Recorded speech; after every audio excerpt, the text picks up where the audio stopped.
Hi friends, எல்லாம் நல்லா இருக்கிறீங்களா? ஓம் ஸ்ரீ சாய்ராம், ஓம் ஸ்ரீ சாய்ராம், ஓம் ஸ்ரீ சாய்ராம். நம்ம சாய் அன்பர்கள் அனைவருக்கும் வணக்கம். நம்ம சேனலில் இப்போ தான் நீங்கள் ஃபஸ்ட் டைம் வீடியோ பார்க்குறவங்களா இருந்தீங்கன்னா சப்ஸ்கிரைப் பண்ணிடுங்க. சப்ஸ்கிரைப் பண்ணிவிட்டு பெல் பட்டனை கிளிக் பண்ணி ஆளுங்கிற ஆப்ஷன் கொடுத்துருங்க.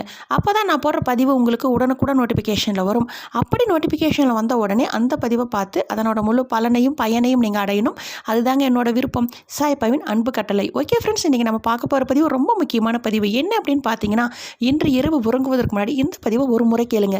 இந்த பதிவில் நான் சொல்லிக்கிற இந்த ஒரே ஒரு பொருளை இரவு உறங்குவதற்கு முன்னாடியும் காலையில் நீங்கள் வீட்டை விட்டு வெளியில் கிளம்புவீங்க இல்லைங்களா, வேலைக்கு எதா விஷயமாக இருந்தாலும் வீட்டு நிலைவாசப்படியே தாண்டும் பொழுது நீங்கள் செய்துட்டு போனாலே போதுங்க. உங்கள் கூடவே அதுவும் ஏதாவது ஒரு ரூபத்தில் உங்கள் கூடவே இருந்து சாயப்பா நீங்கள் போகிற அனைத்து காரியங்களையும் வெற்றியடை செய்வார். உங்கள் கூடவே ஒரு பாதுகாப்பு கவசமாக இருப்பார். அவ்வளவு அற்புதம் நிறைந்த பொருள். இரவு உறங்குவதற்கு முன்னாடியே நீங்கள் செய்யணும். அதே போல் காலைல வெளில கிளம்பும் போதும் நீங்கள் செய்யணும். வீட்டை விட்டு வெளில கிளம்புறீங்கனாலே இதை செஞ்சுட்டு தான் போகணும்.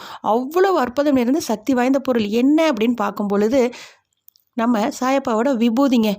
நீங்கள் இரவு இந்த பதிவை கேட்டு முடித்த உடனே படுக்கும்போது டெய்லியுமே, இன்றைக்கி மாதப்பிறப்பு இந்த 1ஆம் தேதியிலிருந்து டெய்லியுமே இரவு உறங்குவதற்கு முன்னாடி ஓம் ஸ்ரீ சாய்ராம், ஓம் ஸ்ரீ சாய்ராம், ஓம் ஸ்ரீ சாய்ராம் 9 முறை சொல்லிவிட்டு சாயப்பாவோட விபூதி எடுத்து நெத்தியில் வச்சுட்டு தூங்குங்க.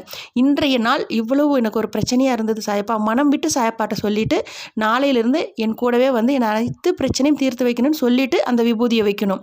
காலையில் எழுந்து குளித்து முடிச்சுட்டு சாப்பிட்டுட்டு நீங்கள் கிளம்புவீங்க இல்லைங்களா, கிளம்பும்போது சாயப்பா நான் இன்னைக்கு வேலைக்கு கிளம்புறேன், இந்த வேலையை கிளம்புறேன், மனம் விட்டு பேசுங்க. நான் பாப்பா கிட்ட சொல்லிட்டு ஓம் ஸ்ரீ சாய்ராம், ஓம் ஸ்ரீ சாய்ராம், ஓம் ஸ்ரீ சாய்ராம் 9 முறை சொல்லிட்டு சாயப்பாவின் விபூதியை நெத்தியில் வச்சுக்கிட்டு நீங்கள் வீட்டு நிலைவாசப்படியை தாண்டி போய் பாருங்கள். உங்கள் கூடவே சாயப்பா பாதுகாப்பு கவசமாக அனைத்து காரியத்தையும் வெற்றி அடைவார். ஓகே ஃப்ரெண்ட்ஸ், இதே போல் கடைப்பிடிங்கள். அப்படி நீங்கள் கடைப்பிடித்தால் உங்கள் வாழ்வில் இனி அனைத்தும் வெற்றியே.